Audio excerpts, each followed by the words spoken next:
Test.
Ladies and gentlemen, good evening, and welcome to Paul Angelo Russo Stadium on this beautiful Friday night for one of the biggest games of the year for the Cardinals as they take on the undefeated Archbishop Spalding Cavaliers. Spalding, the most formidable opponent Calvert will see this year. 4-0, 1-0 in conference after a 45-0 demolition of McDonough, led by four-star quarterback Malik Washington, headed to Maryland, one of the best players in the state. Cardinals are going to have their hands full tonight. This is a Spalding team. They were up 31-0 at halftime against McDonough. McDonough had 4 first downs in that game. Spalding has 17 straight wins against MIAA A-Conference opponents, including 18 straight in the regular season. So it's safe to say Spalding is the favorite here tonight, but if you ask anyone on this Calvert team, they feel that they can hang with the big boys of the A-Conference, Archbishop Spalding. They seem as confident as ever. They know if they just play their brand of ball, they can have a good showing tonight against the Cavaliers. I'll turn it over to you, Connor. Yeah, so if they're going to take down these Cavaliers, they're going to have to control this ball game as much as they can. They want to keep the ball out of Malik Washington's hands, run the ball, control the clock, and defensively make Malik make a mistake. It's going to be rare, so you're going to want to make him throw underneath. Don't let him have that deep ball. Don't let him quick strike you. Drop 2 safeties, make him throw underneath, and make magic happen. Calvert obviously going to have their hands full tonight. Coin toss happening right now. Calvert comes in 3-1. One loss 2 weeks ago to LaSalle, 28-10, but their 3 wins have been dominant, including a 39-0 victory over Curley last week.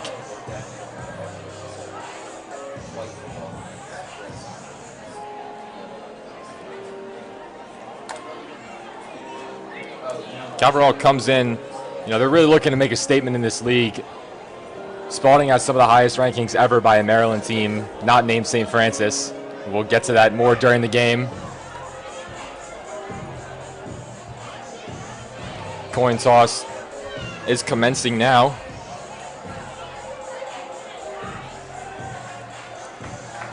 Captain shaking hands once again. Both the 2 Maryland commits in the mix. JT Tigert and Malik Washington.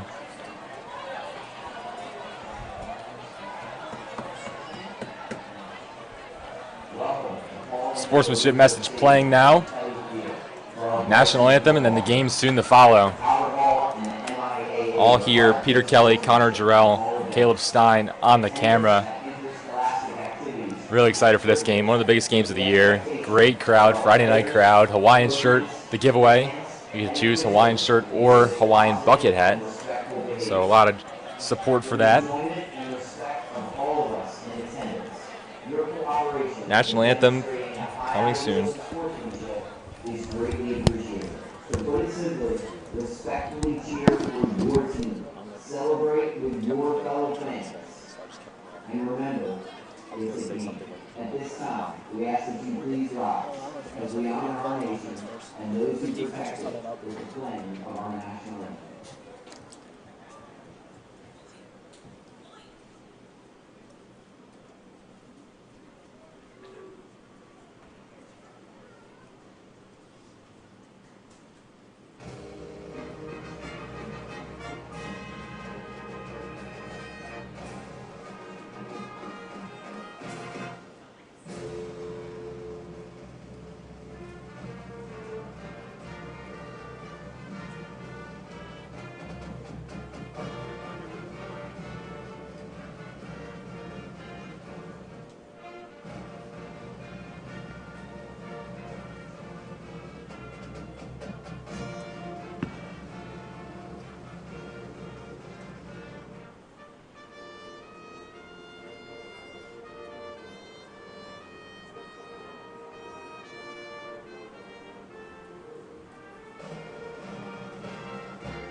There you have it. It's the Cavalier band with the anthem.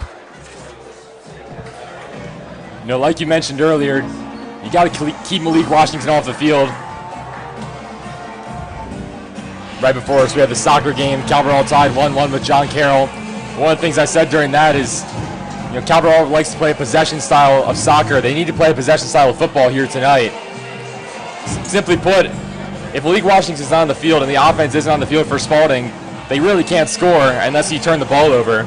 If you can control the ball and keep the ball, that's a recipe for success. Just get good drives, establish the run early. Mekhi Brown can lead this offense as good as anyone. Should be a really fun matchup.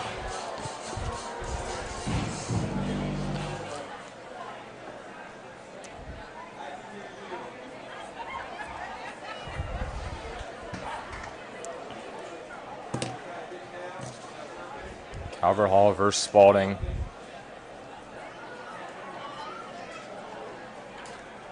Last year, the game, it's a rough one.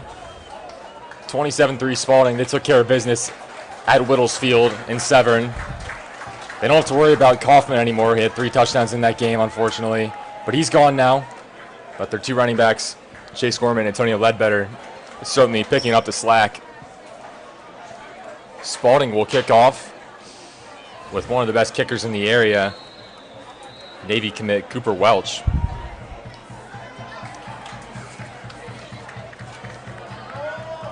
Back deep for the Cardinals, Chris Hewitt, Kyle Green. Certainly 2 people that when they get the space, they can make magic. It soars over the head of Hewitt, lands 5 yards deep in the end zone for a touchback, and we will get our first look at the Calvert Hall offense here on this Friday night.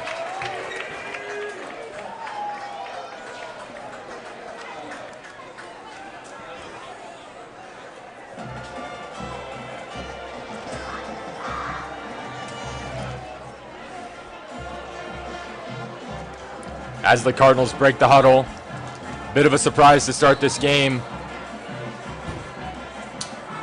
Gabe Lavroni out for tonight's game, unfortunately. One of the best receivers that this team has, one of the fastest players that this team has. They've involved him on jet sweeps, go routes, everything in between. He is missing tonight. Mekhi Brown will have to look to other weapons, and it's not a good start for Calvert Hall as they jump off sides there. False start, pushing back 5 yards. Looks like it was the tight end, Nabuife.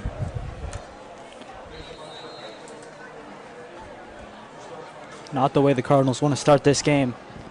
They got to hope that their hometown crowd can help them on the other side of the ball, force those kind of penalties for Spalding. Low snap, they give to Asukwo. Jumps through the hole, gets back to the original line of scrimmage before the penalty. And no further, 2nd and 10. Ball on the 20-yard line. Mekhi Brown, the senior signal caller. Split time with Jay Williams, Nick Humph last year. Both are gone. He's faced some competition from Oliver Knoll this year, making a push for that starting role as just a sophomore. But at the end of the day, it's Brown's job to lose, and he gets the nod as the more proven quarterback tonight. Joining him in the backfield, Asukwo dots the I, Max Garland, the fullback. Asukwo gets the ball out across the 40, and he is brought out of bounds at the 45-yard line. Chase Hoyle made the tackle, but not after a 25-yard carry from John Asukwo. Exactly what the Cardinals want to do this game. Run the ball, power formation, 6 guys on the line. Rare to see a fullback in today's game at the pro level, but Calvert Hall seems to love it.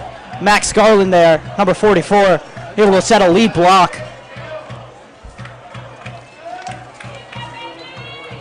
First and 10, balls at the 45. Establishing the run early, obviously a key for any game, but especially in this game. Spalding's secondary is so good, one of the best in the state. That pass deflected there. Getting a hand on to Ethan Boston, junior linebacker. 2nd and 10. It's Brown's first pass attempt of the game.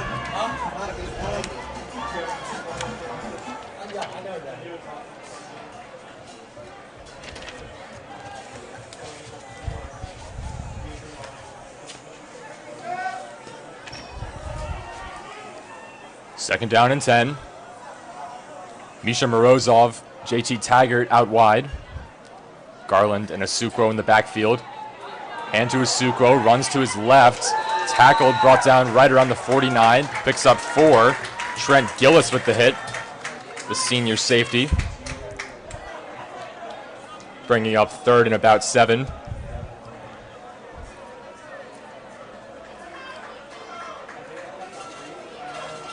Certainly the pass situation here. It's third and manageable. You could consider running it with that effective Asukwo carry as some evidence early in the game, but probably going to throw the ball here. Just 2 out wide, though.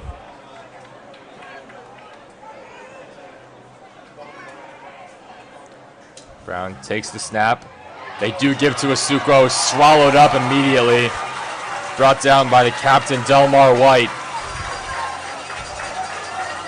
He loses 4 on the play. Calvert Hall sends out the punt team. That's the power of this Spalding D-line. They're going to make it tough for Calvert Hall to run the ball. I mean, you saw that 25-yard rush, but quick after, everything stuffed by the Cavalier defense. Yeah, again, you have to think that that's part of the reason for the play call, especially as Mekhi Brown's first pass didn't get past the line of scrimmage as it was batted down. But 3rd and 6, you're asking a lot of a running back to pick up a first down there, and O-line didn't really help out there. Taggart sends a booming punt. Fair caught right at the 25. Aaron Igwebe. And that is where the Cavaliers will take over. We'll get our first look at Malik Washington tonight, number 4. The Cavaliers quarterback, as I mentioned before, one of the best players in the state. He's a consensus 4-star on every website. Towering 6'5", 215, as high as 156th nationally. And he's a top 10 quarterback in some publications in the country. So he's pretty good. And he will take the snap. They've got 4 out wide. Flag flies. This will go on the Spalding offense. Just like Calvert Hall, they start their drive with a false start. Just like I said before, this is where you want this Calvert Hall student section to get involved. If they can force Spalding to get behind the sticks early, they're going to be in for a long night. 1st and 15. Spalding a threat to go deep at any point in the game, and it's dropped. Clangs off the hands of David Ledbetter. Ledbetter, probably the 3rd or 4th wide receiver on this team. Washington thought he had a nice, easy completion to start his night, but Ledbetter just couldn't bring it in. Brings up 2nd and 15. Calvert Hall sideline already getting hype. Calvert Hall's got to make sure Malik Washington doesn't use his legs here. Keep a spy on him. 2nd down and 15, ball on the 20. Flanked by the running back, Ledbetter. A quick pass to David Ledbetter. He's brought down after about a gain of 10, bringing up a 3rd and 5. I know I sound like a broken record, but they've got 2 Ledbetters on this team. Antonio Ledbetter, the younger one, the junior running back. Spalding goes quickly here. Run up the middle, goes nowhere. Cole Farrar, the first man to him. They pick up 2, if that. False start on Spalding, so the play does not count. They will replay 3rd down. And we do have a man down in the field for Spalding, unfortunately. One of the O-linemen. Spalding just trying to catch the Calvert Hall defense offside. They go hurry up, but hurried a little bit too much up before the ball was snapped. Cardinals are probably going to get this ball back.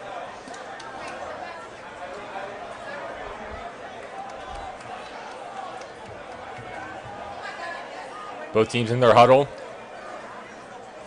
In any case, it'll be 3rd down, 10 to go.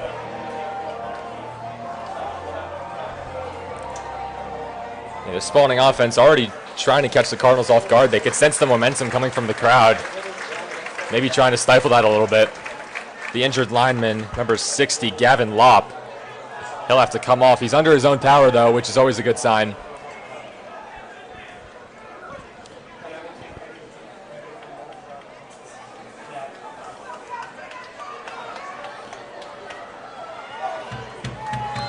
3rd and 10. Washington has 2 receivers to either side. Ledbetter, the running back.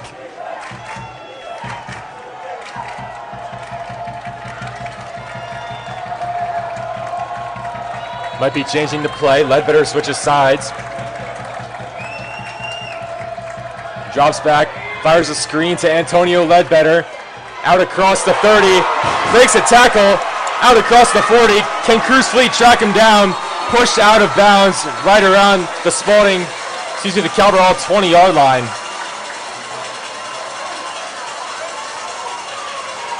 Cavaliers started off so well on that drive. Stuffed the quick run. Screen pass just couldn't bring him down. Absolutely killer. Keeps the drive alive for Spalding. Antonio Ledbetter making a play early on. They go hurry up again. They give to Ledbetter. It's a keeper from Washington. No one touches him. One of the easiest touchdowns he'll ever have. He fooled me. Really sold me with the play action. QB took it himself. Ran for the 20-yard score. That's what it'll do to you. I mean, Malik Washington, one of the most mobile quarterbacks in the class, and at that size, really hard to do anything about it. It's just a quarterback. Talked about it. It's just one fake, but it's so well done by Washington. Everybody thought it was going to Ledbetter, but he just sneaks right up the Coward Hall defense. Nobody was looking at him.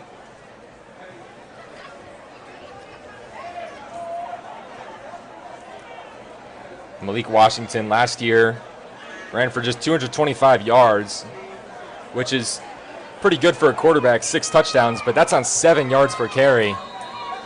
So when he scrambles or when it's a designed run, he can pick up those yards really easily. Cooper Walsh on for the point after. Up and no problem. 7-0 Spalding very early in this game. 7:55 to go in the first. And the Cardinals have some momentum early on.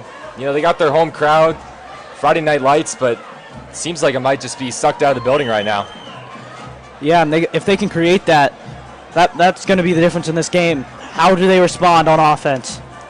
Can they find a way to put a scoring drive together here against a very resilient Cavalier defense?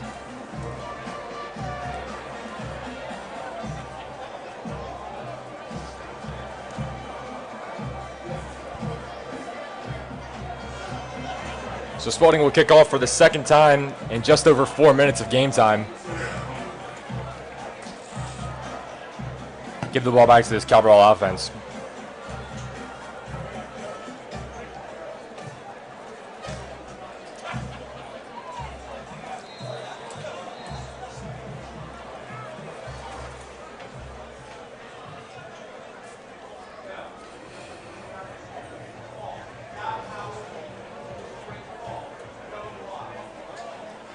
Walsh doing the honors again. Hewitt muffs it in the end zone, but he couldn't have taken it out anyway. So the Cardinals will start again at the 20-yard line. Looking for the first drive tonight to not start with a full start penalty.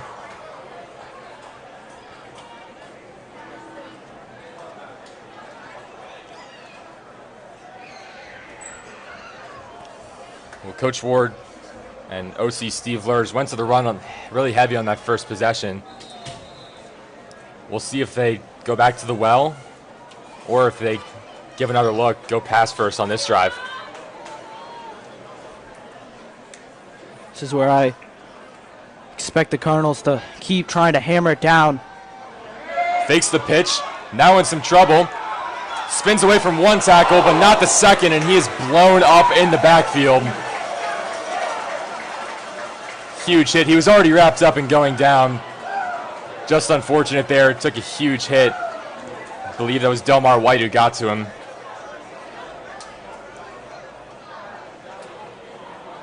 Also in on it, Joseph Sheffers. Brown only dropped for a loss of 1.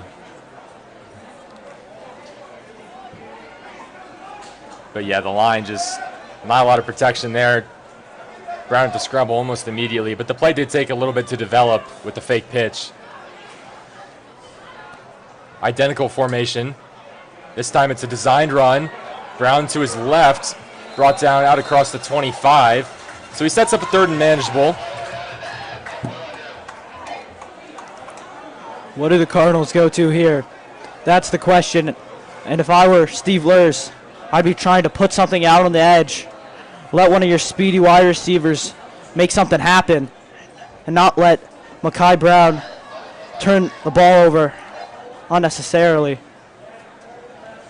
Yeah, the Cardinals certainly have the potential to go deep. They've done it a ton this year. Misha Morozov, Jaden Davenport, Gabe Lavroni, unfortunately inactive for tonight. But one of their best plays has just been a quick screen pass out to one of their speedsters, like you said. They just get the ball to them with some blockers, let them make a play. They're stacking on this left side. Cabral has to call timeout. Must have not liked something. The play clock winding down, and they have to spend the timeout there early in this game. But on the formation there, Asuquo is the running back. He's to the left of Brown, and then they've got 3 on that left side, Taggart as well as Mbuife. And then Morozov, the lone receiver, on the right. This is where you expect the big game to set in. Calvert Hall pull out their tricks. Never know, misdirection one way, jet sweep the other. Calvert Hall loves those jet sweeps. Lavroni scored on one of them in the first game of the season. First touchdown of the season for the Cardinals.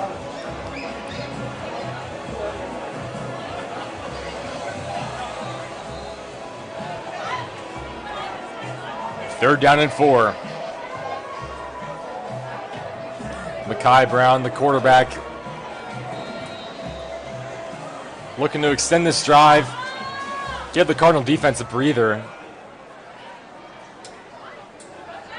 Handoff to Asuquo right up the gut, stuffed at the line. They'll say he got back to the line, but really just back-to-back 3rd downs. Cardinals just run the ball, and it goes nowhere. I wonder how much more runs on 3rd down we'll see tonight, or if they'll just give up on that chance, because it hasn't worked back-to-back times, and in a game where points are going to be at a premium against such an elite defense, maybe you need to start rethinking your strategy a little bit. Yeah, eventually you got to throw the ball. You got to find somebody. Of course, the loss of Lavroni hurts, but you still have guys.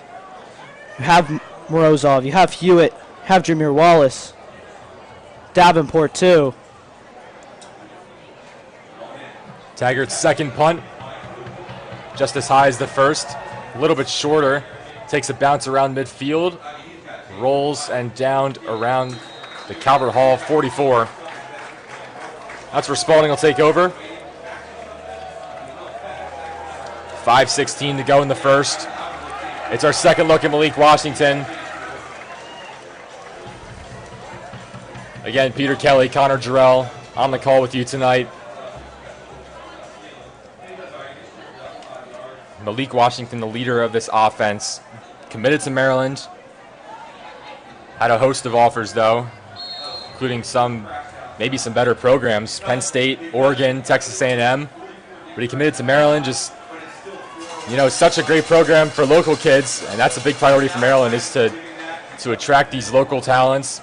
They have 3 actually from Spalding: Washington, Jaden Ships, senior DB, and Delmar White, who we mentioned a few times. It's the second run in as many plays, and Ledbetter out across the 40, down to the 35, picks up a first down. Antonio Ledbetter having no trouble on the ground so far.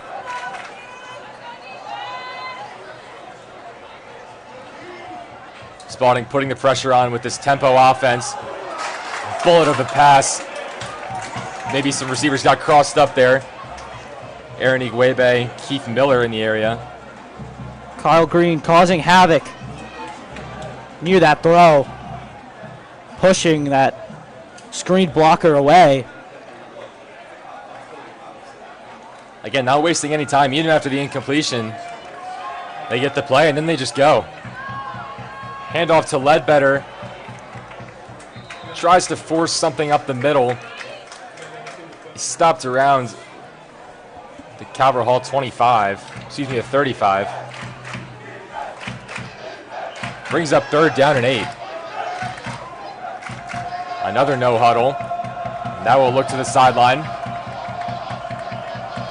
Again, this is a play where Washington is just as dangerous to scramble as he is to make a completion for the first down.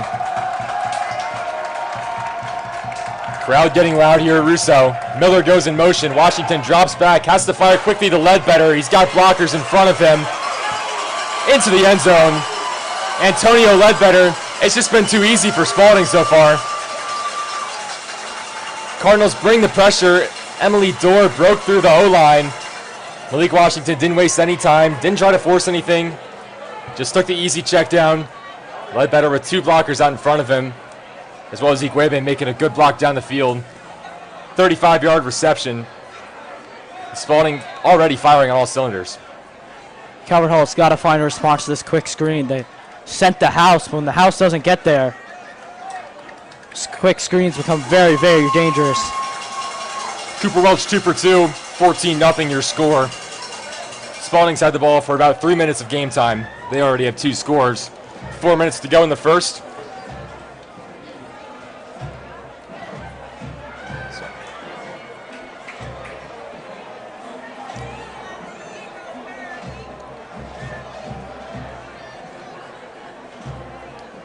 Antonio Ledbetter, through his first 4 games, he's got 62 carries for 349 yards and 3 touchdowns. So he's obviously a big play running back.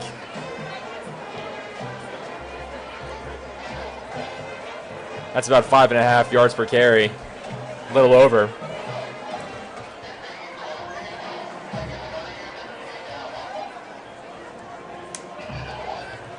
But that's 2 screen passes early on, where Spalding's just gotten their blockers out in front and Calvert Hall just met in the wrong spot.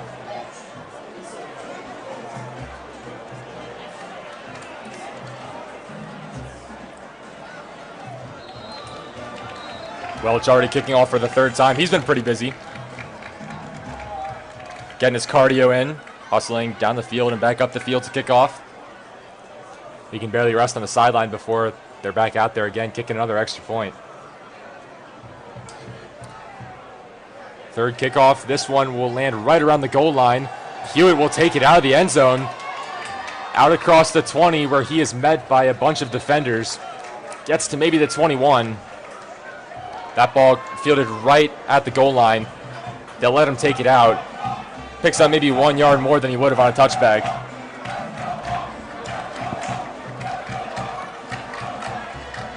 You have to think something's got to change for this Calvert Hall offense on their 3rd drive. I mean, no points so far. Just that 1 first down and the big run from Asuquo. I don't think there's been a completed pass either. It's got to change. You got to find something, some rhythm. Could be as simple as a drag route. Find Taggart in a 1v1 situation, anything. Cardinals had a game plan. It's not working right now, so they got to switch this up. Spalding obviously has an elite secondary, but you can't be scared of him. You got to attack him. You can't be scared to throw the ball. And there's a quick completion there out to Morozov. Works back towards the middle. He's out across the 25, picks up about 5. 2nd down and 5 incoming. Misha Morozov on the year. He's got 3 catches, 120 yards, and 3 touchdowns. That is the first catch all year for Misha that has not gone for a touchdown. He's one of the big play threats in this Calvert Hall offense. 2nd down and 5. Brown rolls to his left. Quick pass. It's Morozov again. Reels it in at the 40, out of bounds for a 1st down. Beautiful by Calvert Hall. This is exactly what they needed to do. Find some quick rhythm here. Get it to Morozov quickly on that wide receiver screen. And then get Makai Brown out of the pocket. Don't let that big pass rush get to him. Just roll out, find wide open Morozov for the 1st down. And you're finally establishing the passing game, which is good if you're Calvert Hall, but you can't forget about the run. You can't just be one-dimensional. I know the run wasn't working early on, but this might be a play where you go back to it after 2 quick passes. And they do give to Asuquo, bounces out to his left, out over the 45, picks up 7 on the play. That's an effective way to run the ball. You use the pass to set up the run, keep it in the back of the Spalding defense's mind. Sets up a very manageable second down. This is why I would expect the Cardinals to try to get one of their tight ends involved. They have both Nabuife and Taggart out here. Maybe Nabuife just slips off for an RPO.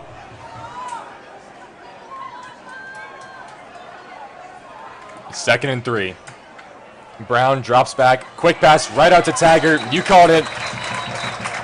Out into Spalding territory. It's another first down. The Cavalier offense on the move.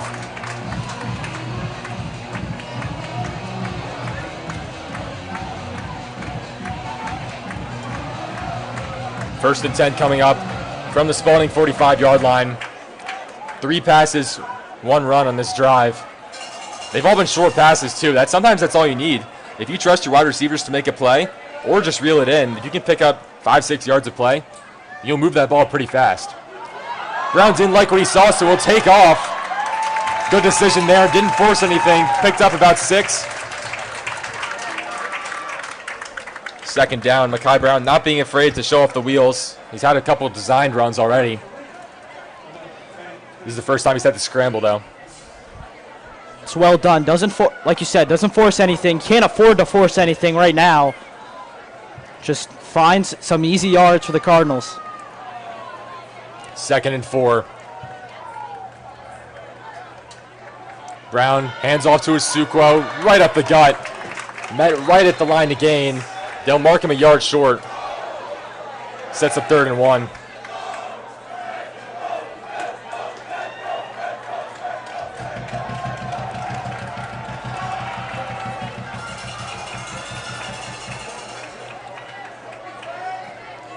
Third down, 1 to go. Ball in the Spalding 36. Isukwo just came out of the game. It's Kavon Mitchell, the running back. Morozov and Davenport to Mekhi Brown's left. Taggart in one-on-one coverage to the right. Brown gives to Kavon Mitchell. Bounces outside, out over the 30. It's another first down. It's beautiful. This is what the Cardinals need to do. They're keeping this Spalding defense guessing. If you can keep any defense guessing, they're going to have some problems. Cowherd doesn't run it right up the gut. They know Delmar White's there to clog anything up the middle. Just find a seam on the outside, pick up that first down.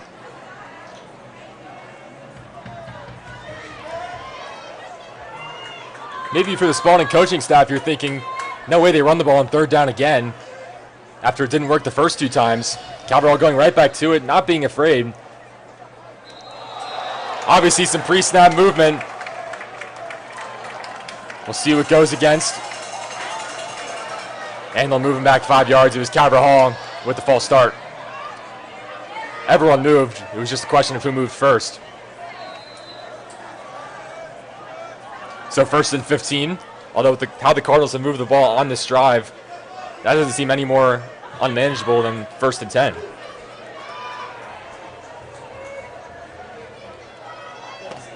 Isukwo, the back, re-enters the game. Brown rolls to his left, in some trouble, just kind of fires it out to Isukwo.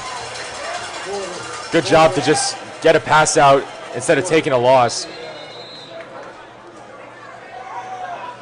Didn't lose any more after the penalty, so 2nd and 15.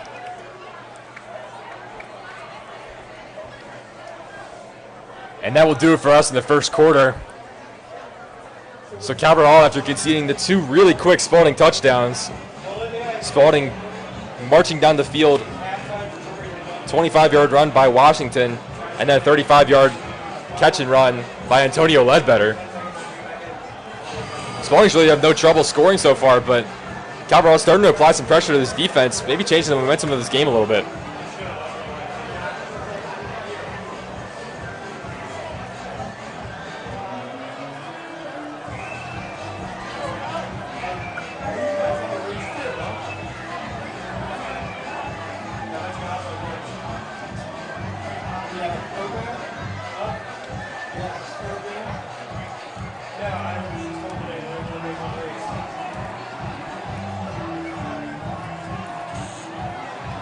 Coming back from the quarter break, I'm Peter Kelly. I'm joined by Connor Jarrell, Caleb Stein on the camera.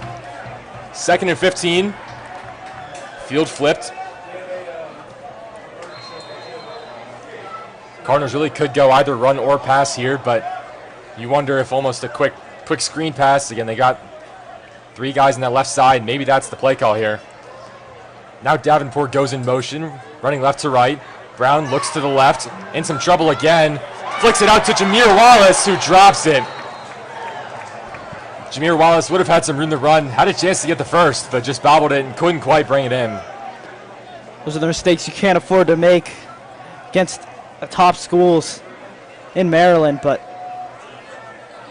Cardinals had these opportunities. This drive, they've shown that they can move down the field on this defense. Now a really tough 3rd and 15.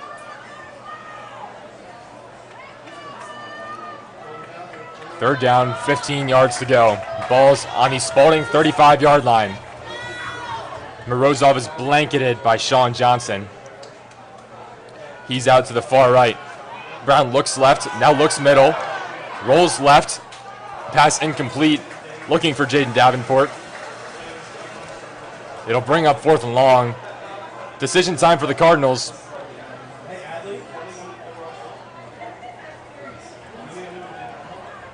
Field goal may be a little bit out of the question. It's a 52-yarder if you do try it. And they will try it. So look at me, I just didn't give Zakroski the credit he deserves maybe. But Ryan Zakroski on for the Cardinals to try a 52-yarder. A massive effort for a high school kicker. Might be tough even for the Division I bound kicker, Cooper Welch, on the other side. Ryan Zakroski will kick from the 42, a 52-yarder, up and just short. Just did not have the distance. It was straight as an arrow, short by about 3 yards. Zakroski's hit from 46 this year, but could not convert there. It's a tough call, 4th and 15. You don't really want to leave your offense out there just because of how quickly Spalding has moved the ball. And a punt has a chance to just go in the end zone. So they do trot out Zakroski. Unfortunately, just didn't have the distance there. A bit of a line drive kick.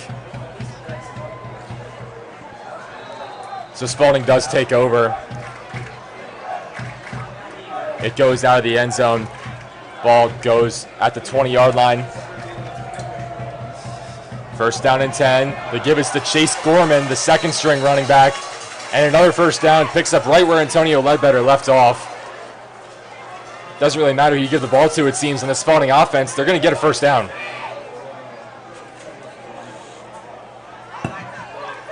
Keeping with the tempo. Washington gives to Gorman again. This time is swallowed up. Tried to break it up the seam. Maxo Hamwo in on the tackle, as well as Emily Dorr. Dorr comes up limping a little bit. He was going to be a game-time decision tonight. He's one of the injuries that Cavaliers is dealing with. Another big loss tonight. Jaden Falcon, the middle linebacker, out for tonight's game. 2nd and 8. Washington fires. Pass caught. Cam Miller breaks one tackle. Now he's off to the races. Dragged down at the 12-yard line. C.J. Jones tracked him down. But it's a gain of about 55. And once again, the Spalding offense, big play after big play. Malik Washington so calm in the pocket, takes his step up and finds a seam, threading the needle between those 2 safeties. Yeah, that's a really nice throw. Just stay composed, 2nd and 8. You know you get an extra down, so it's all right to take the deep shot.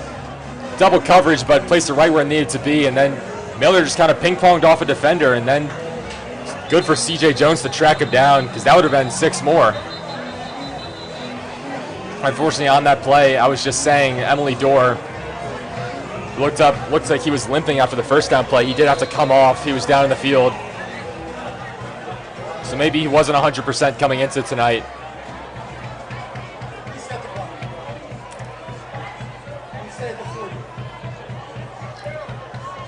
About 10.5 minutes to go in the second quarter. 14-0 Spalding. Looking for more. Chase Gorman's up the middle, and for 6 more. Spalding offense absolutely rolling, and Malik Washington hustles off. It's business as usual for the Cavaliers.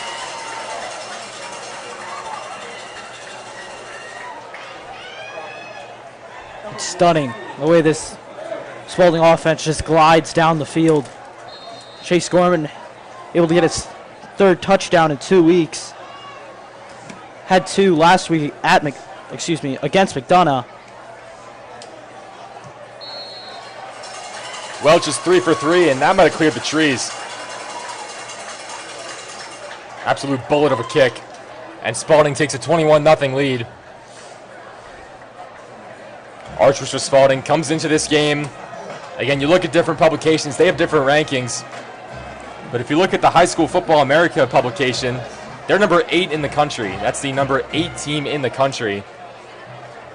And they certainly look like it. I mean, ESPN has them as number 12. They certainly look like one of the best teams in the country. This is actually one of the first times ever that the same team has been ranked number 1 in the Baltimore Sun, Washington Post, and the Maryland Media State Poll. First time that's ever happened. And really the only school that can do it is Spalding, because they're kind of in between Baltimore and Washington. And you look at their roster, they have the hometowns of each player. There's a solid 10 guys on here that are from Washington, D.C. And then you've got guys from Glen Burnie, Severna Park, even towards Reisterstown. You know, guys that are closer to Baltimore, they can really recruit from all over. Spalding has actually surpassed Maryland powerhouse and national powerhouse St. Francis in a lot of these rankings. St. Francis plays later tonight. Spalding maybe not playing as good of a schedule as St. Francis, because St. Francis taking on the number 1 team in the country, Modern Day, tonight in California. That game starts at 10 o'clock. Green wanted to take it out of the end zone, but instead they'll say it's a touchback. Ball will be put on the 20.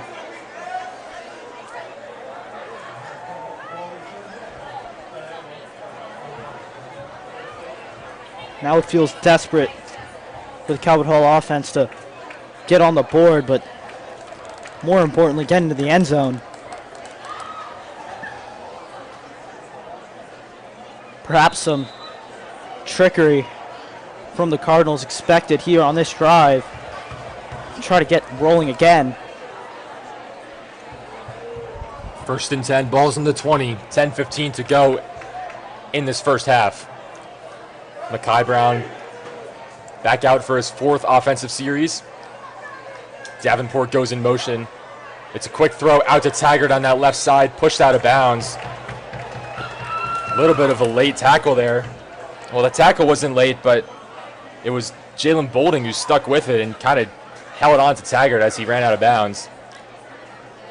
They'll say you picked up 5. It brings up 2nd and 5 from the 25. And while the Spalding offense has just cut through the defense like a hot knife through butter, this defense has looked a little fallible. You know, they've allowed these quick screens to get 6, 7, 8 yards. And of course, if you're a defense, that's one thing you don't want. You want the screen to be killed at the first tackle. But if you can start breaking tackles, get some blockers in front of you. Here's another screen. This one out across the 30. Picks up the first down. It's Misha Morozov. It's his 3rd catch of the night. Seems to be the featured target for Makai Brown so far.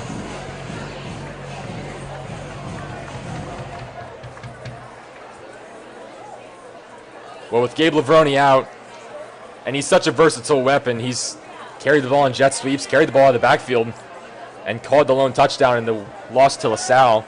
With him out, you imagine Makai Brown would look to either Jaden Davenport or Morozov as the main target tonight, and so far it's been Morozov. 3-sport athlete, lacrosse in the spring, varsity as a freshman, obviously football, and then he also runs track. Quick pass to Chris Hewitt, saw it up right at the line, 2nd and 10. Did good to even get back there. Calvert Hall just trying to keep it quick, not let this Spalding defensive line get to Brown, get any hits on him. Chris Hewitt's been largely uninvolved in the passing game this year. He's been starting at cornerback pretty much the whole year, almost playing that Travis Hunter role. But they haven't gotten the ball to him a ton on offense. His listed position on a lot of these recruiting sites is athlete, and that's what he is. He'll play any side of the ball. He'll return kicks. He's just a pure athlete. Handoff to Asukro, picks up about 8, bursts out to the 37. 3rd and 2 coming up. Asukro being a little more effective than he was after that first run of 25 yards. He's kind of cooled down, but that's encouraging to maybe get the run back to what it was on that first drive. 3rd and 1. Hewitt, the lone receiver, to the right. Ships will probably drop in the coverage against him. Looks like Spalding's in his zone. Handoff to Mitchell. Bounces outside. 1st down and more. Out to the 40 where he is pushed out of bounds. But there is a flag. We'll talk this one over. Flag was thrown pretty much right as the handoff was given. And Calvert Hall already knows. They're walking back. It erases a really nice run by Kevon Mitchell. Just felt hard for Calvert Hall to get anything going. I think sustained something bringing him back.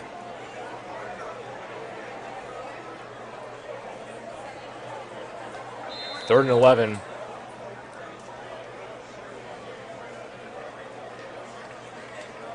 Well, credit to Calvert Hall. They're already doing a lot better than McDonough did last Friday night. McDonough had 4 first downs in the entire game. And granted, they lost their quarterback, Palazzo. Had a sprained ankle, but, I mean, 4 first downs, that's such a high-quality offense with a lot of playmakers. Calvert Hall already doing better than that. They look for Jameer Wallace on the sideline, Morozov there as well. I'd imagine that was thrown to Wallace, who's kind of running that post across the field. It was too far in front of Wallace, too short for Morozov to try to make a play, and it brings up another 4th and long. And the Cardinals have no choice but to punt. As we get further and further into this game, you have to start thinking we can't give the ball back to this offense because they just score every time. But 4th and 11, it really just makes no sense to go for it.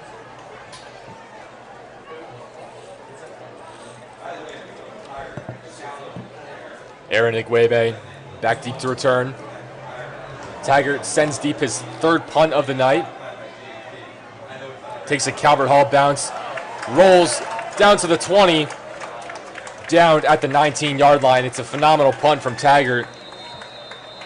Penn Spalding inside the 20, where they will take over. Hopefully the poor field position will maybe wake something up in this Calvert Hall defense and limit the big play.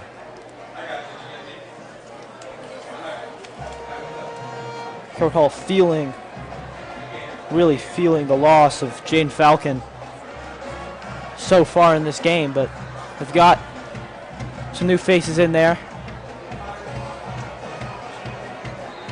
Sophomore Christian Jones able to get Jermaine Anderson back. 1st and 10, handoff right up the seam. Picks up maybe 2. Puts the ball on the 21-yard line, 2nd and 8.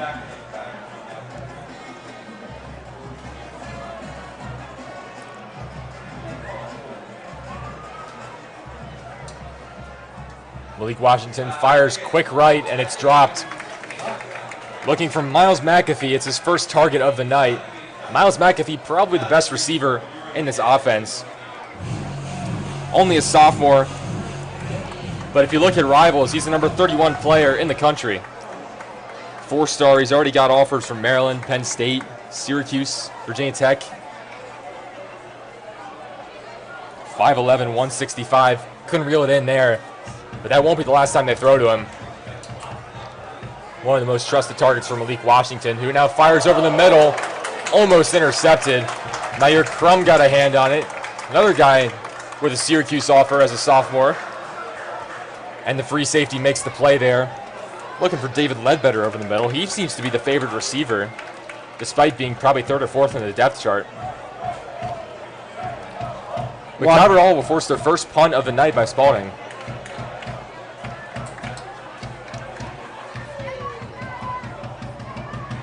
Welch kicks it deep, and Green muffs it, but he is able to fall on it at the 37. That's where Cavaliers will take over. Credit to Cavaliers, just getting their defense off the field, getting their offense back on the field, keeping the lead where it is. It's a breathtaking moment for the Cardinals. Watching Kyle Green muff it, but recovers very well. Able to jump back on that ball, and we're going to see more of this Cavaliers offense. Yeah, you could hear the huge gas from this crowd when he muffed it. That would have been absolutely crucial. Spalding finally punts, and then you just give it right back to him. But Green doesn't try to do too much, just falls on it. Good awareness there. 1st and 10, ball on the 37. Mekhi Brown drops back, now rolls to his left, and he is thrown down. Michael Oliver, but there's a flag thrown after the play.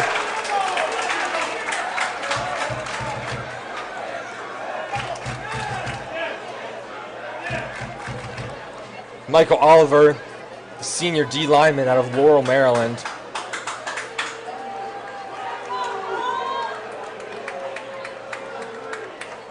And they do call it roughing the passer. Just too much there. You had him wrapped up, and then you just tried to do too much. So it does move the chains. Seems to be a little confusion on where the ball is.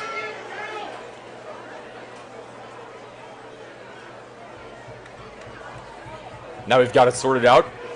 Ball's on the Cavaliers 40-yard line. 1st and 10. Trips to the right. Taggart, Davenport, Morozov. He looks to the lone receiver on the left, which is Jameer Wallace. Pass complete for a gain of 6. 2nd down and 4.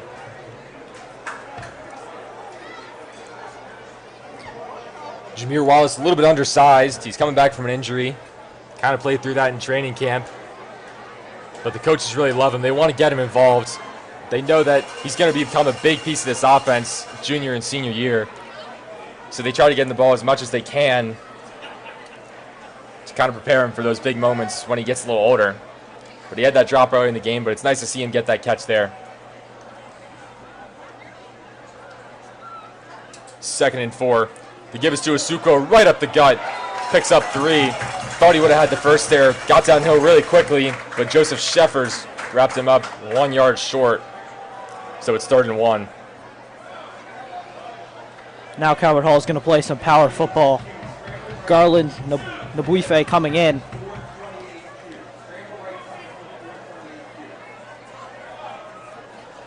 Maybe they'll run a boot off it.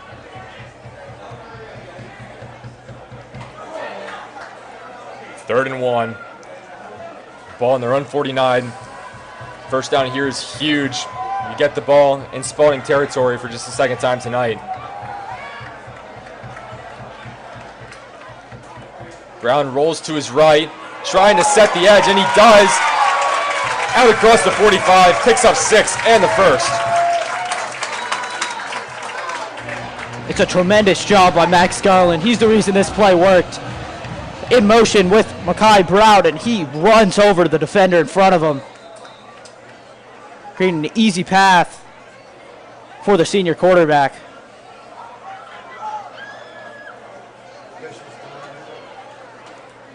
We have an official's timeout here, I believe. Just getting everything situated. Really good play, Hall. I mean,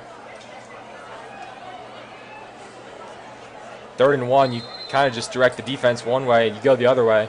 All you need is 1 yard. Brown did a good job not cutting back inside too late. He was insistent on getting that edge. 1st and 10, 45-yard line. Asuko the back.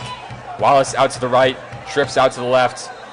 And we had a false start there. It looked like Morozov maybe just leaned a half second too early. Pushes them back to midfield.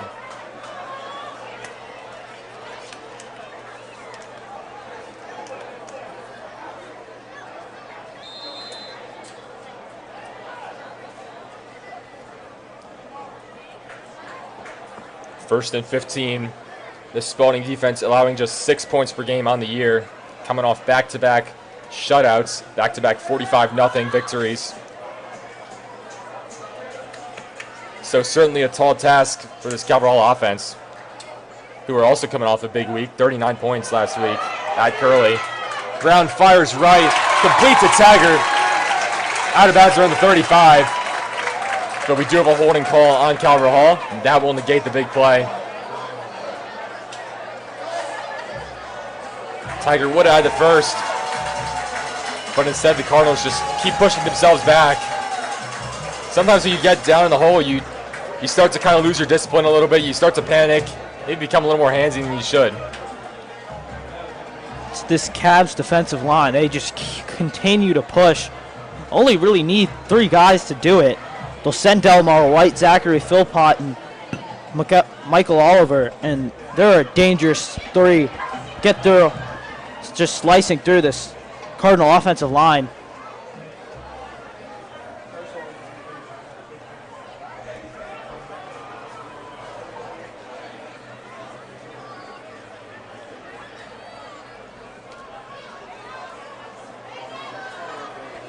Spalding coach is having a discussion with the refs. I guess just making sure everything is as it should be.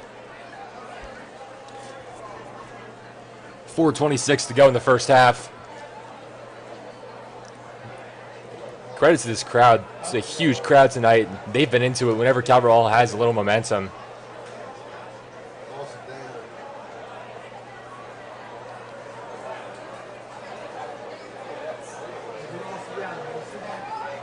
So on that holding penalty, it's a loss of down. They'll walk it back to the Calvert Hall 40. They need 25 for the first.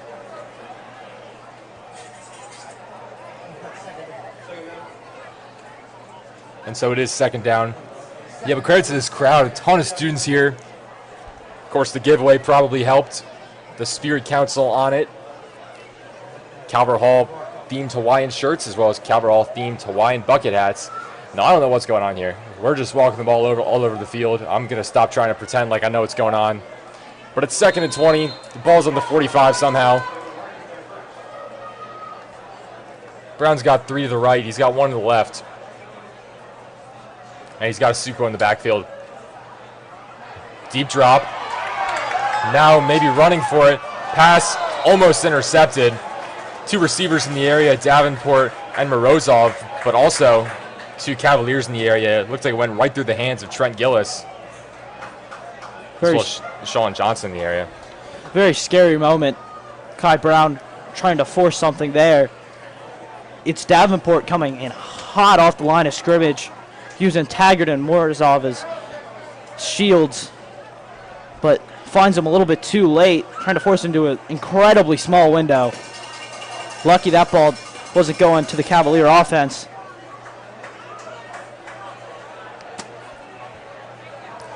Third and 20. You'd like to at least just pick up a few, make this a more manageable punt, and then said they don't pick up any. I don't know if Asuquo was ready for that quick screen pass. He just kind of fell to his feet. Brown was really flushed out of the pocket there. This D-line all over it. Unit, Delmar White, obviously the big name. Joseph Shepard's having a good game as well. And then Mikal Oliver in there, making up that front 3 for Spalding. 4th and 20. 4:06 to go in the second. Cardinals shift the formation a little bit. They put an extra man out wide. Taggart rolls to his left and boots it away with the left. Caught on a knee. Aaron Igwebe fields it at their own 17-yard line. One of the better punts for Taggart tonight. And Spalding with their worst field position yet.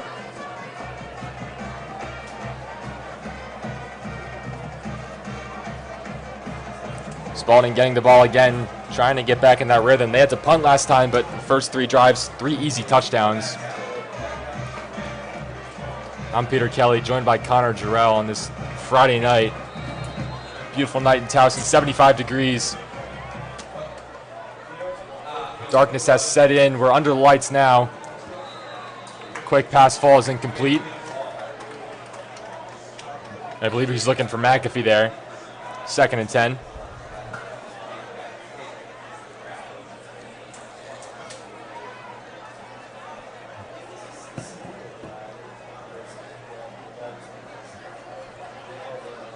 One thing the Spalding team does, they do keep their foot on the gas.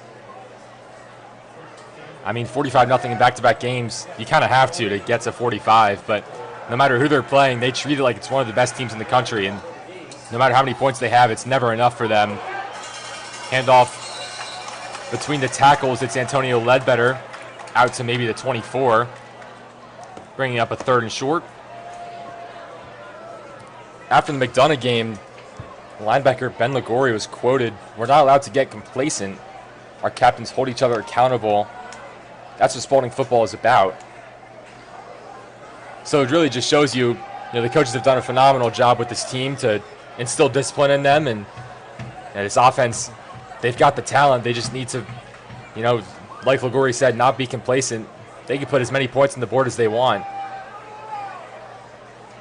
So Calvert Hall, if they go down into halftime, down 21-0, they shouldn't expect anything different in the second half. This defense is going to do all they can, but this offense is going to do all they can as well. Timeout called, I believe, by Spalding. Just over 3 minutes to go in the half.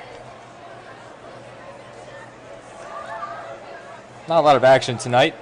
Gilman is at St. Mary's. That's the only other MIAA game. And then tomorrow, we've got McDonough taking a trip to Loyola for Loyola's first conference game.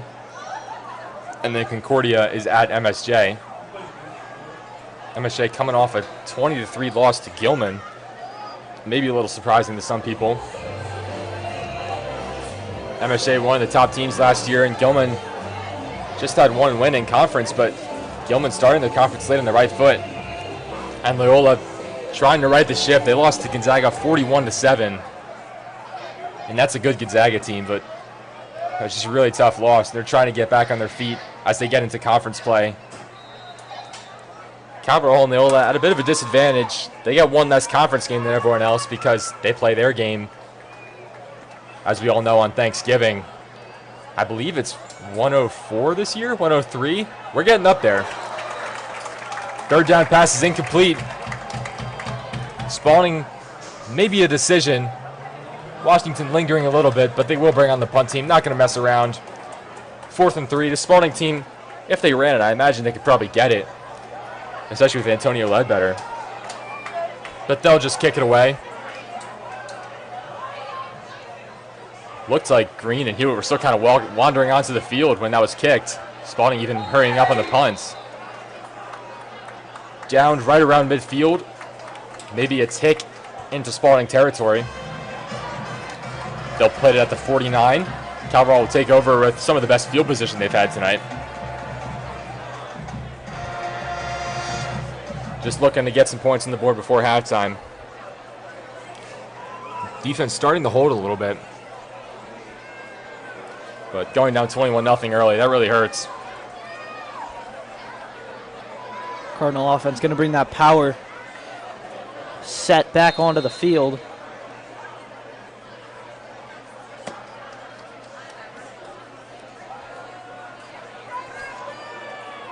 The Cardinals really have 10 guys packed into the box. And then it's Morozov, the lone man out wide. Brown drops back, flushed out of the pocket by Mikel Oliver. Garland doesn't think he was tackled, and now he's thrown down. Max Garland finally back. He missed a couple games because of an injury. Good job by Mackay to escape the pressure.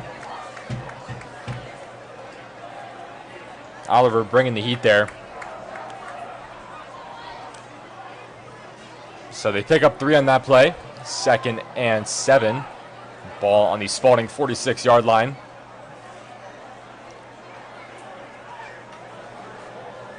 He did not get out of bounds, so the clock stays running. Calvert Hall with 2 timeouts, as does Spalding. This time they've got 4 wide. Handoff to Isuko, spins away from the initial pileup and extends, picks up 1 on the play. 3rd and 6 coming up. It's another 3rd and manageable, but you'd obviously like to have picked up a little more on 1st and 2nd down.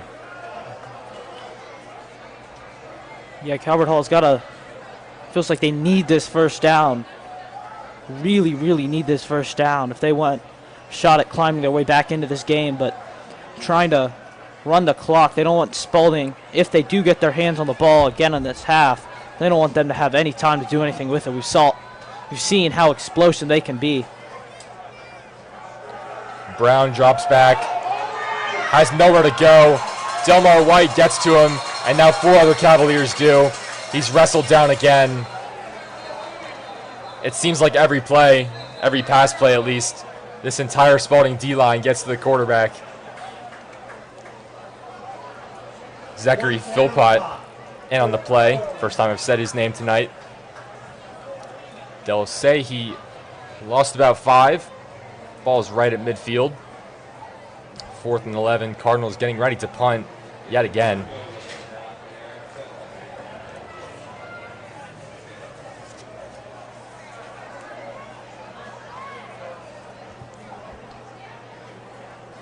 Spalding called one of their 2 timeouts there to stop the clock, set up a chance for their offense. Got a minute 10 to make something work. It'll depend on where Taggart puts them and if they can get a return out of it. One thing that Taggart does really well is he gets a lot of hang time on his punts, and sometimes it backfires because he sometimes sacrifices distance. But when he gets it out there with the distance, that thing's up in the air for a long time, and it's almost always a fair catch.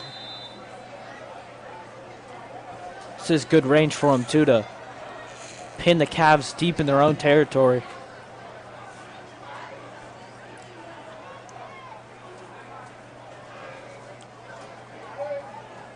Igwebe standing around the 23.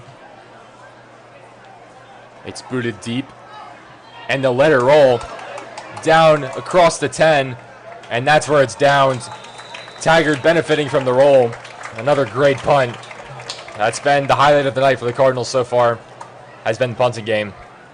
And so Spalding's going to have to go 90 yards in 70 seconds for a touchdown. Now, if they want to just settle for a field goal, my guess is they'd like to get at least to the 30, maybe from the 35. That's where Zakrowski tried his from. Welch probably has a better leg than Zakrowski, although not by much. So my guess is the 35, probably the longest they tried from. That's a 52-yarder. So that's 55 yards they have to get. Quick pass complete. Miles McAfee gets out of bounds, stopping the clock. 2nd and 2. Calvert Hall maybe a little bit more willing to give up these quick passes, although they don't want to, but they don't want an explosion from this Cavs offense. 55 seconds to go. 2nd and 2. Quick pass, it's dropped. David Ledbetter just has not been able to handle the ball tonight. He's had a few drops already. Yeah, with Jerry Matteo and Cruz Fleet standing right in front of him. A little intimidated. Couldn't reel it in.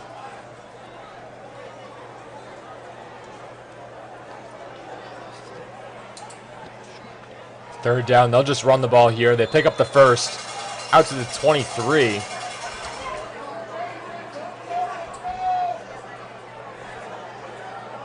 Clock running again. Ball snapped at 39 seconds. Washington flushed out to his left. He'll scramble for it. And he'll just hustle out of bounds right around the line of game. Jermaine Anderson applying some pressure there. And they will give him the first down. So he gets out of bounds, and he picks up the first.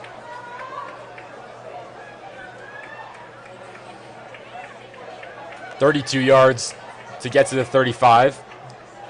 That's probably field goal range. Again, just a guess. I haven't seen Cooper Welch kick this year.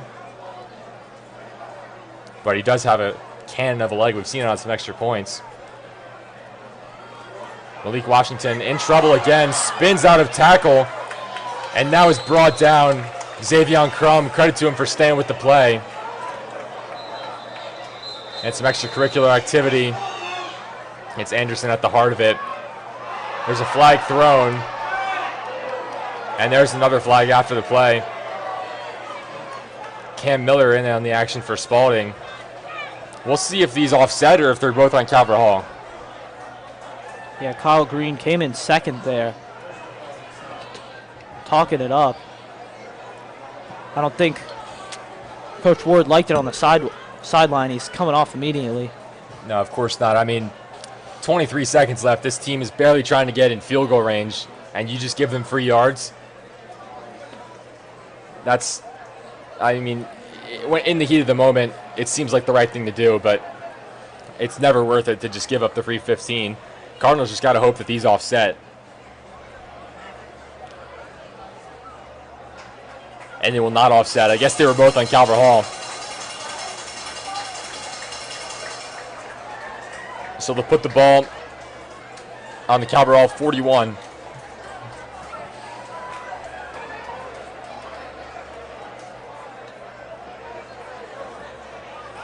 So all of a sudden they needed about 30 yards to go when Malik Washington ran for the first down, and now they just need 6 to get to the 35-yard line. Washington drops back. Pass is not completed. Ledbetter did reel it in after the initial bobble, but they'll say he was forced out of bounds. Good coverage there, C.J. Jones. It's another drop from Ledbetter. 2nd and 10, 18 seconds to go. Spalding got 1 timeout.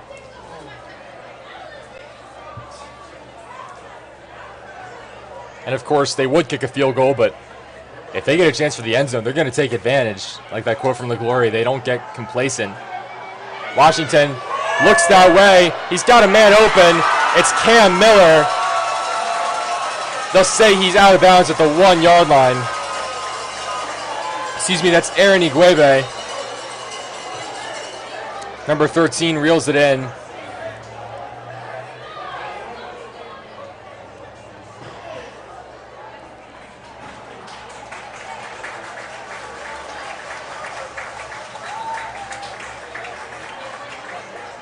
Iguebe kept running onto the track and might have slipped out there. Calvert Hall trainers hustling over there to check on him, but he's going to stay in the game, it looks like. Ball is placed on the 1-yard line. Spalding's got 10 seconds to get this ball in the end zone. If you run it, it's probably 1 chance, unless you use your timeout. If you throw it, you might get a few if it's an incomplete pass. Could keep it simple with the sneak, but looking at who they're bringing on for the Cavaliers. Bringing on the defense. Bunch of D linemen, Philpott, Ben Ligori, and then we've said his name a ton, Delmar White, all into the game. Extra men on this line. Washington dives to his right, and he's in for the score. Spalding gets 6 more to end the half, to cap off a pretty flawless half for the Cavaliers. Extra point pending. Calvert Hall thought they could get off the field maybe with just a field goal or maybe not even any points. But that penalty on sportsmanlike conduct really hurt them. And then, of course, Iguebe getting a lot of separation there. Big play down the sideline to take him down to the 1. Welch's extra point. Up and good. 28-0. Archbishop Spalding. 7 seconds to go in the first half. Their foot's been on the gas the entire time. Cavaliers had a pretty good 2-drive stretch. They forced back-to-back punts. But Spalding goes. They had the ball in the 10, right? They went 90 yards in 63 seconds. They were helped out by a penalty. But still, that's impressive for any team. High school, college, NFL. Not a lot of teams do that. Story of Calvert Hall's night. Not quite enough.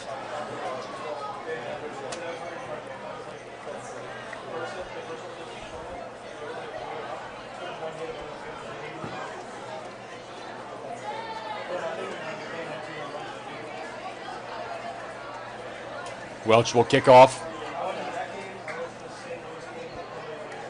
We'll see if he'll squib it maybe to just run out this clock.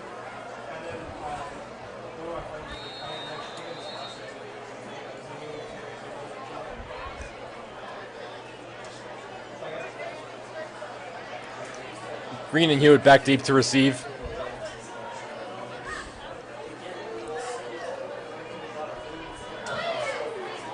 No squib here. It's crushed.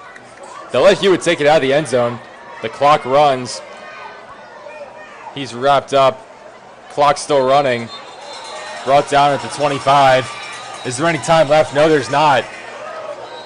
Zero's on the clock.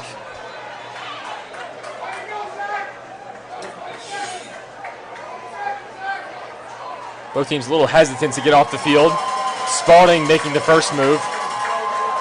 Calvert Hall going slowly. But that will be the end of the first half.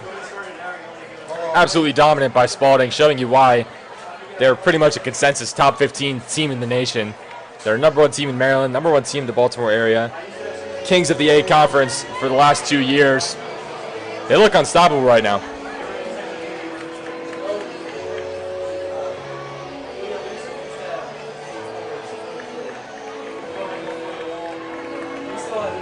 Halftime on the docket. Don't go anywhere, though. Performance by, I've lost count of how many times they've won state champions. But the Cavaliers Competition Marching Band on to perform at this football game. Always love to see them there. We'll keep the mics on. Try to get you to hear their performance. But as it stands, one half of football is done. 28-0, Archbishop Spalding. And Connor, I don't know if it's been that close.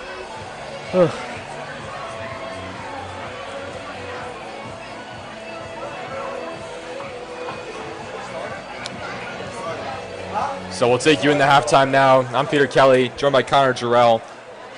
Marching band coming up. First time we'll see him all year. Should be fun.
Coming back from halftime at Russo Stadium. 28-0, and it could get worse right away as Calvert Hall will kick off. Spalding deferred to the second half. 12 minutes to go in the third quarter. 12 minutes to go in the fourth quarter, and then that's it. Cardinals got 24 minutes of game time to get 28 points at least. Try to work this way back in this game, but if they want to get 28 points, they need to start by just getting 7 or just getting 3. Like, you just got to score. It's got to come, and it's got to come quick. Cardinals could get tricky here. Maybe a little onside kick. It doesn't look like they will, but always on the table. Fielded by Cam Miller at the 5. He's got tons of room up the middle, out across the 40.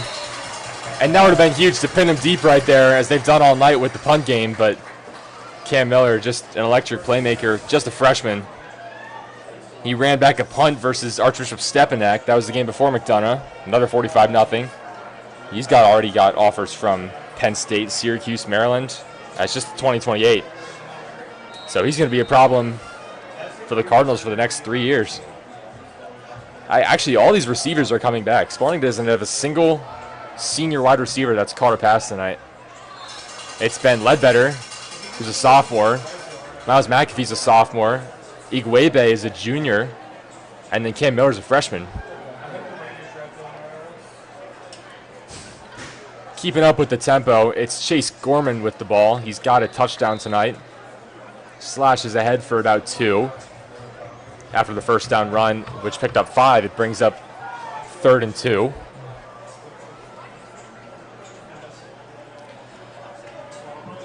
Ball in the Calvert Hall 49-yard line.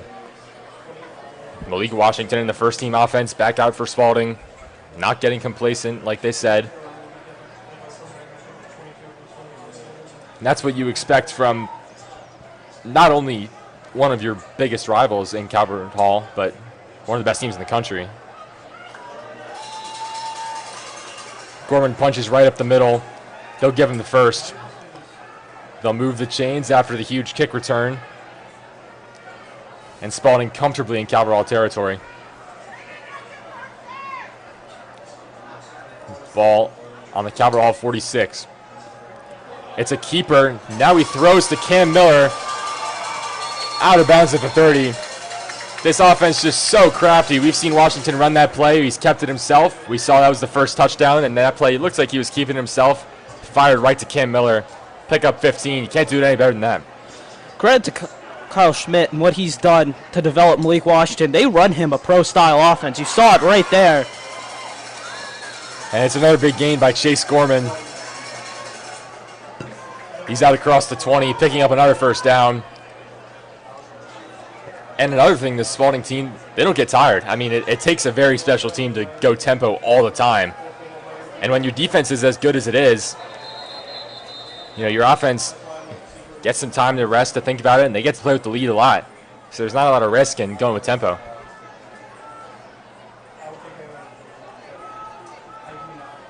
You're going to get Isaiah Hammond on the face mask here.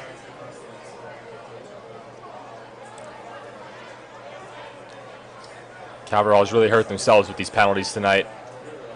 A few false starts we've seen, unnecessary roughness, unsportsmanlike conducts, face mask right there. It's just little things that can be cleaned up. It's mental things. So all of a sudden, that ball's in the 6-yard line. And Spalding in no time. I mean, we're not even 2 minutes into this quarter yet. Spalding already at the 6. They give it to Gorman. Bursts up the middle, picks up 2. Bringing up 2nd and goal.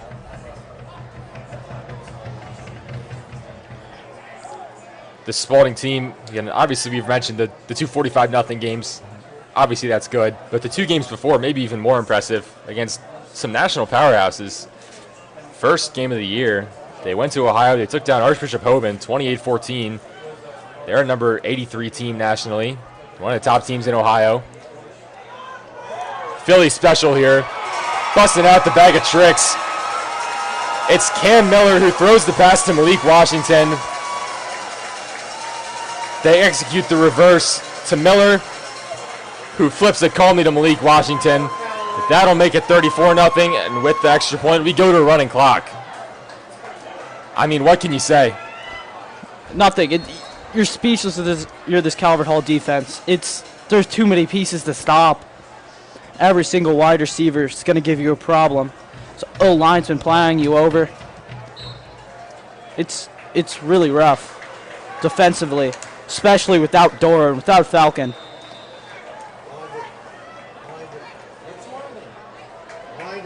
Cooper Welch, 5 for 5. And now we will run that clock until Calvert Hall can cut this deficit. But Spalding gets in the end zone 2.5 minutes into the second half on their first possession.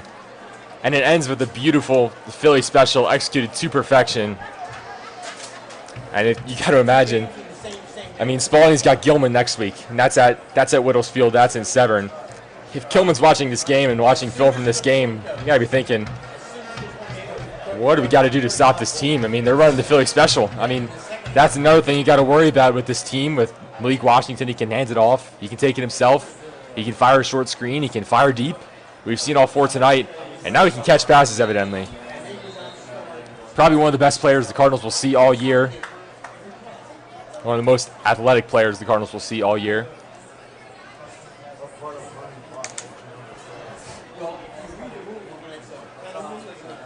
Cooper Welch, fielded by Kyle Green at the goal line, who takes it out of the end zone. And he's wrapped up, pushed out of bounds around the 23. And on the hit is Jaden Ships, the Maryland commit, getting in work on special teams as well. But just to finish that thought, as we see Calvert Hall getting their first offensive drive of the second half. They took care of business against Hoban, and then the game against DeMatha, they won 26-10. It really wasn't that close. They really just dominated that game thoroughly, and teams don't do that to DeMatha. I mean, DeMatha is one of the best programs in the country. Football is their main sport. They're elite at everything, but especially that team, like, they've got a D1 quarterback. They've got one of the best running backs in the state in Bud Combs. They've got several Power 4 guys on both sides of the ball, and Spalding just took care of business, and it wasn't even close. They were under the spotlight. A lot of Ravens players at that game. Zay Flowers in attendance. They just waltzed right in. Defense performed very well for the Cavs there as well. Got 2 safeties in that game. Since, haven't given up a single point.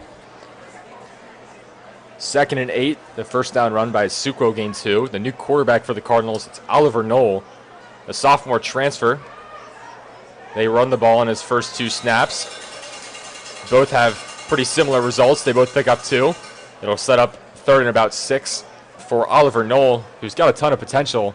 And I feel like I've said this on every broadcast, but after Mekhi Brown graduates, there's really no one to compete for that job with him. So they want to get him as many reps as they can this year. It's happened against Curley. He actually started the game against Curley. Cardinals seem to still be feeling out their quarterback situation, which you'd like to have it a little more solid, especially as this is your 5th game of the year. But getting Knoll these reps, you can really see what both quarterbacks are capable of. Give both a fair shake at this. Knoll rolls to his right. He's a very mobile quarterback, trying to outrun the Spalding defender, Elijah Jones. He cannot. I mean, this Spalding team is so stacked. This is the first time I've said Elijah Jones' name tonight, and he's committed to Northwestern. Yes, I mean, it's a Power 4 commit. Hasn't done anything tonight, and they're running 35-0. Yeah, he has that club on his right hand. It's been aggravating him all season. Seen a little bit more of Chase Hoyle today, but still comes in, immediately makes a play. So Taggart's on to punt again. First drive with Oliver Knoll goes nowhere, much like the Mekhi Brown drives.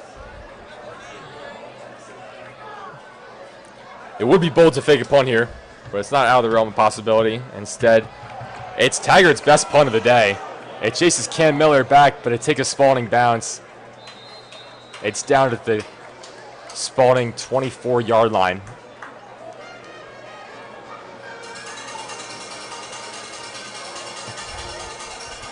Just that the Cardinals thought they were done with Malik Washington. They're not. He's back out there, looking to lead his 6th touchdown drive of the day. Got a few more backups in there, though. Josiah Cobb, even though he's a backup, he had a 55-yard touchdown reception last week to get those last points of the game.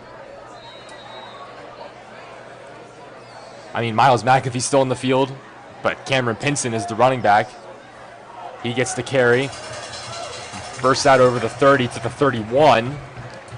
Bring up 2nd and 3.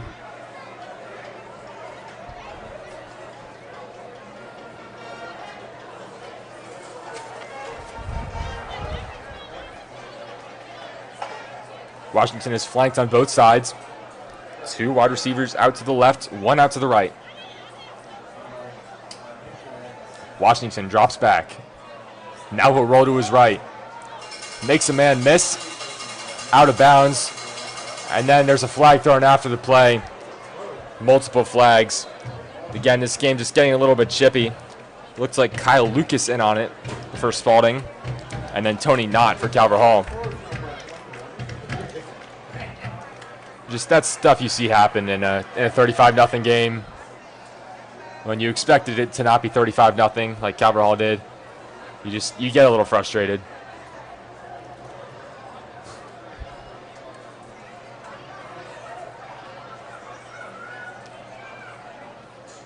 And these penalties might offset, actually. 2 flags were thrown.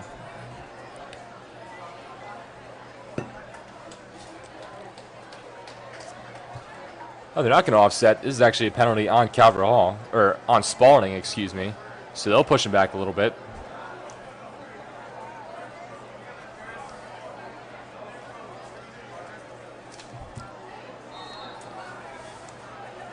It sets up 1st down. Ball's on the 27. Washington, sidearm throw out to his right. That looked a little Mahomey. Over to number 17, Miles McAfee.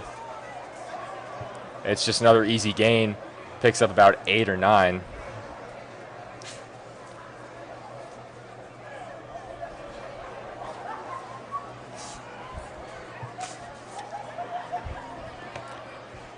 Well, evidently it picked up 10 because they pick up another 1st down. Cameron Pinson with the handoff goes nowhere. Swallowed up by the pile of men right at the line of scrimmage.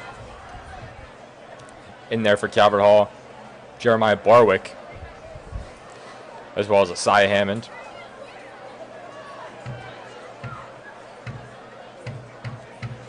Second and 10. Low snap, Washington. Flush out of the pocket, taking a deep shot. He's got Josiah Cobb a bit underthrown, so Bruce Fleet's able to catch up to him, but Cobb had all kinds of separation.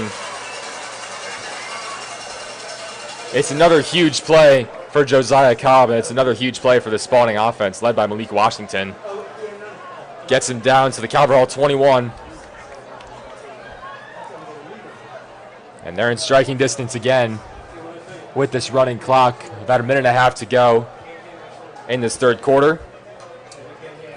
Washington drops back. No signs of fatigue. Another pass to Josiah Cobb.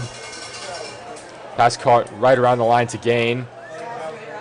And they'll move the chains. Spalding wasting no time. It's almost like they're fighting the running clock, not Calvert Hall.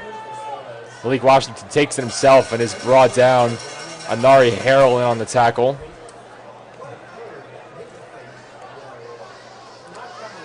Still picks up 5, though. 2nd and 5. Ball on the 6-yard line. Cardinal defense looks exhausted right now. So many hands on hips, and it's so hard for you to think that they wouldn't be. Spalding offense has been running hurry up all day. Handoff between the tackles. It goes nowhere. Spalding running game really sputtering. This is, again, it is the 3rd string in now, Cameron Pinson. But it brings up the 3rd and 5. Maxwell Homwo back in for Jeremiah Barwick. And that's the end of the 3rd quarter. We'll flip the field Spalding's got 3rd and 5 from the 6, so they're going to get some points here most likely.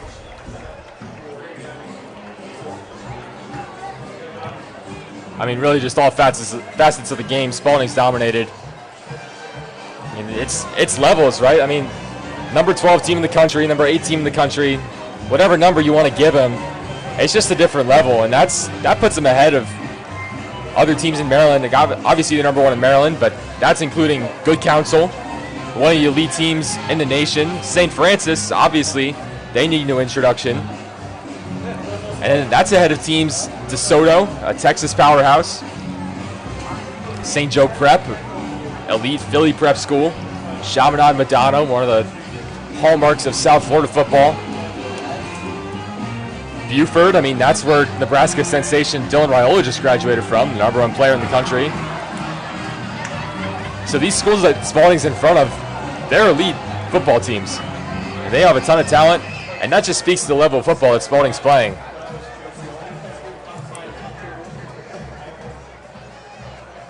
So this is most likely the only time you'll see the clock stopped for the remainder of this game. It's 12 minutes right now. If Spalding punches in another touchdown, it's especially likely. Although they can get a first down here without scoring a touchdown. It's 3rd and 5, with just 1 yard separating the line to gain and the goal line. Igwebe goes in motion. They throw it to him. Almost intercepted. Kyle Green got his hand on it. And that brings up 4th and 5.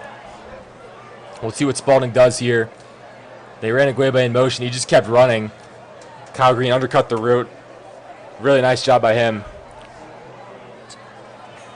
It's a tough throw to make.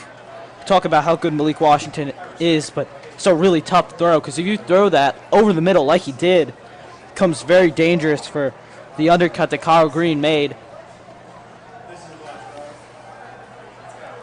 I mean, this is how you score 45 points in back-to-back games. You go for it on 4th and 5 with the running clock, trying to get 7. They'll blow it dead. Timeout called by Spalding. They'll want to talk this one over. I know it's a nail-biter. Really going to decide the outcome of this game if they score a touchdown or not. We need some good news. Calvert Hall soccer tied 1-1 today. Calvert Hall volleyball took a tough loss at Loyola. Obviously, we know what's happening here. Orioles up 7-0 though. Colton Cowser, James McCann, both with 2 home runs. Good to see that as they fight to clinch their playoff spot. Maybe even catch the Yankees in the divisional race. Corbin Burns cruising in that game. There we go. That's your good news. Now we're back to this game where Calvert Hall trails 35-0, and the clock runs.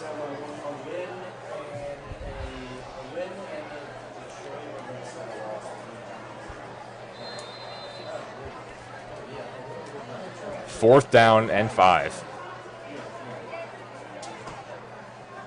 No reason for Spalding not to just run it here. It's a quick pitch to Igwebe. Cannot escape the tackler. Tino Derry not letting him go. They tried to run Igwebe in motion again. Really a play out of the Chiefs playbook. We've seen that a lot. Mahomes flips it to Travis Kelce. That usually works more when you need 2 or 3 yards, not 6. In any case, Calvert Hall gets off the field. They force the turnover on downs. They get the ball back. The clock is still running, but they could change that if they can drive 95 yards here. First and 10, Oliver Knoll back out for his second series. Harry O'Connell goes in motion. He's been largely uninvolved tonight. Knoll with the keeper. Runs right into the tackler. Right around the yard line to gain.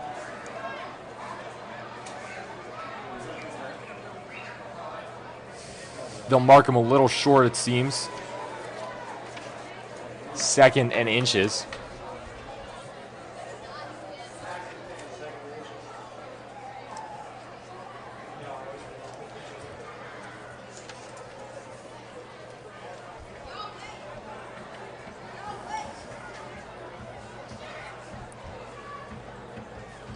Ball's on the 18-yard line. Knoll fires quick, incomplete, looking for his fullback, Max Garland. Getting a hand on it, Ethan Boston, the junior linebacker from Bowie. 3rd and inches.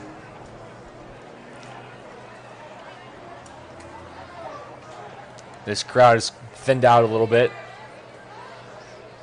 as usually happens in a blowout.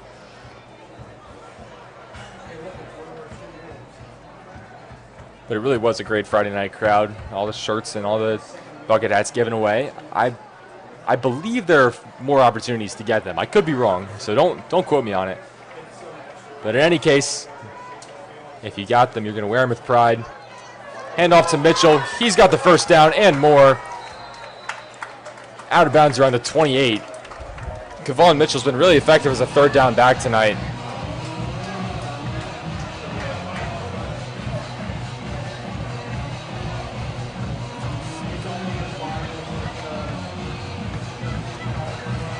First and 10. Ball on the 29.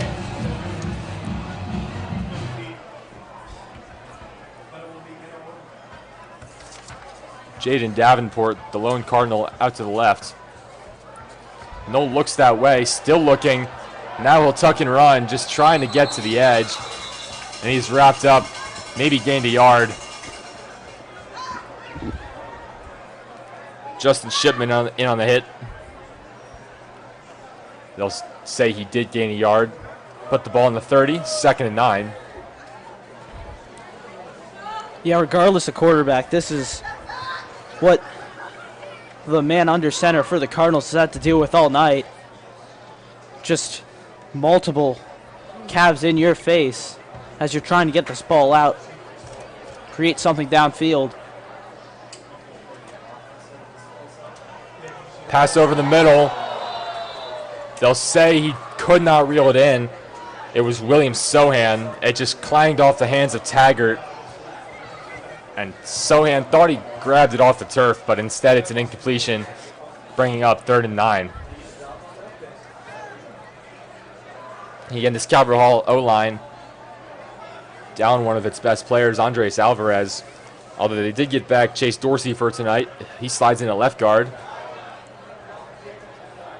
Isaiah Hammond slid over the left tackle. Connor Murray slides in at right tackle. Knoll with the keeper on 3rd and 10, picks up 6. Flag thrown after the play. We'll see who this goes against. It's a face mask on Spalding, so Cabral getting a fresh set of downs, bailing them out from having this Spalding offense come back in the field. They'll walk the ball out past midfield, down to the Spalding 49.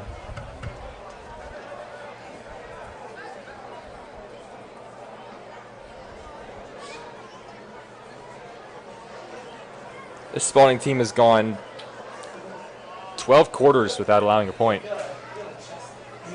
Cabral trying to break that streak. 12 and a half because we're halfway through this quarter.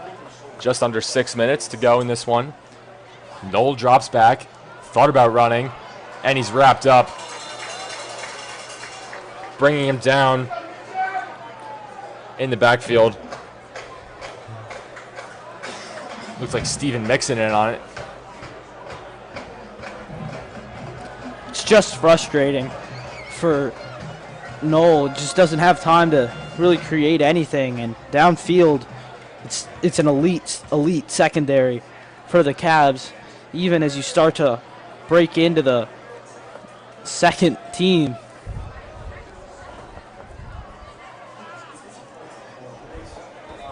Flag thrown before the play.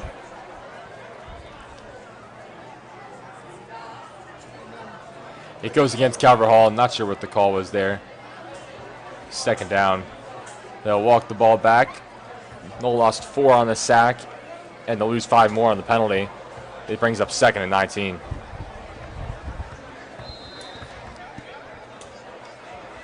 Knoll gets the play from the sideline.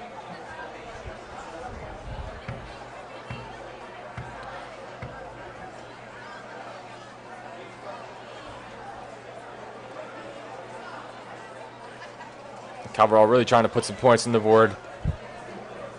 Again, this clock just keeps bleeding away. Under 4.5 minutes now. Handoff to Mitchell, who's quietly been one of the Cardinals' best offensive weapons tonight, but he's swallowed up, loses one, bringing up 3rd and 20. Cardinals just have no answer, even if this seems to be a lot of the second-string guys on defense for Spalding. They really just have no way around it. Have not been able to move the ball tonight. And I mentioned next up for Spalding, they go back home to take on Gilman September 27th, and then they travel to St. Mary's down to Annapolis October 4th. Calvert Hall's got MSJ next weekend, 7 p.m. here at Calvert Hall. JT goes up top, high points that one, picks up the first down. They needed 20. He gave him 21. Beautiful by Noel. It's a very, very tight spiral. Impressive from the sophomore. Puts it where only JT Taggart can reach it. And of course it helps that, you're 6'8". You can reach and grab that one. Taggart also on the basketball team. High points, a lot of rebounds as well. Team's leading rebounder. Led the team in blocks. 1st and 10, ball on the Spalding 35. Handoff to Mitchell. Picks up 1. 2nd down.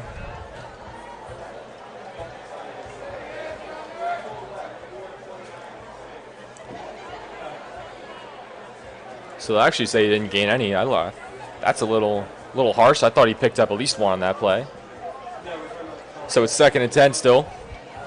35 is the farthest the Cardinals have had the ball tonight. This is where they were stopped and had to kick the field goal. That Zakrowski left a little bit short. Handoff to Mitchell. And he does get past the 35, fumbles it out of bounds. Huge hit there from the Spalding defender. That hit Mitchell. Echoing throughout the stadium. Yeah, Spalding fans getting hype about that one.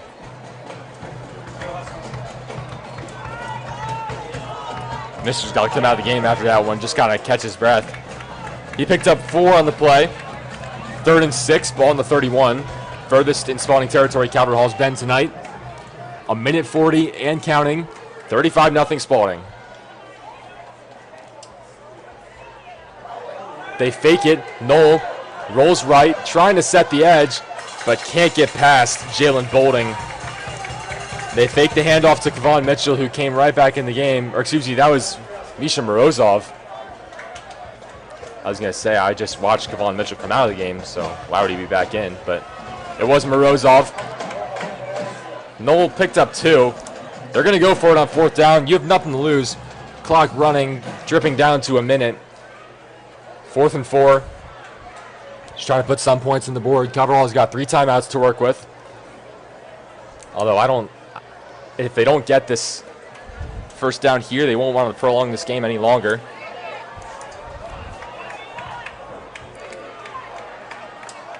Fourth down and 4. Noel in some trouble. Pass complete to Ace Holmes. He's hit hard, but not after picking up the first down. Ball down to the 22. Azariah Holmes, his first touch of the night. Had a touchdown in the Curly game.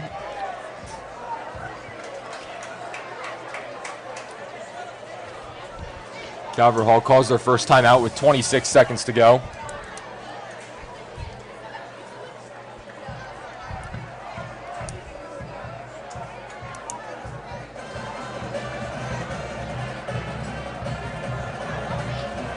I mean, this Spalding team tonight just really an exceptional performance. They're showing you why they're the best in every publication.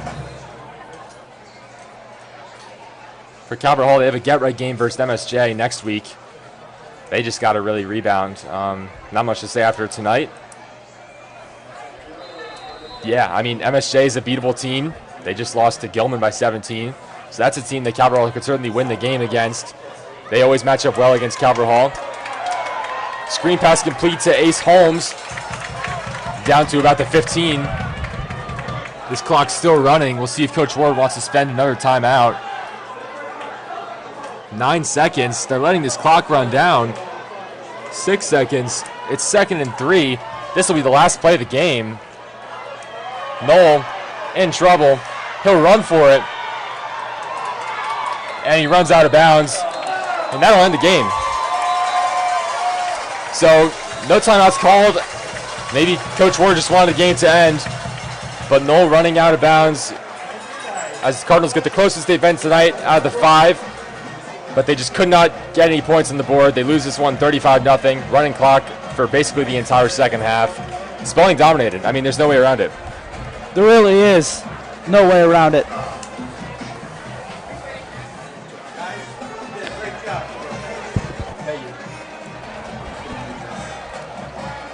Yep. Both teams in the handshake line. I mean, Cardinals just got to bounce back.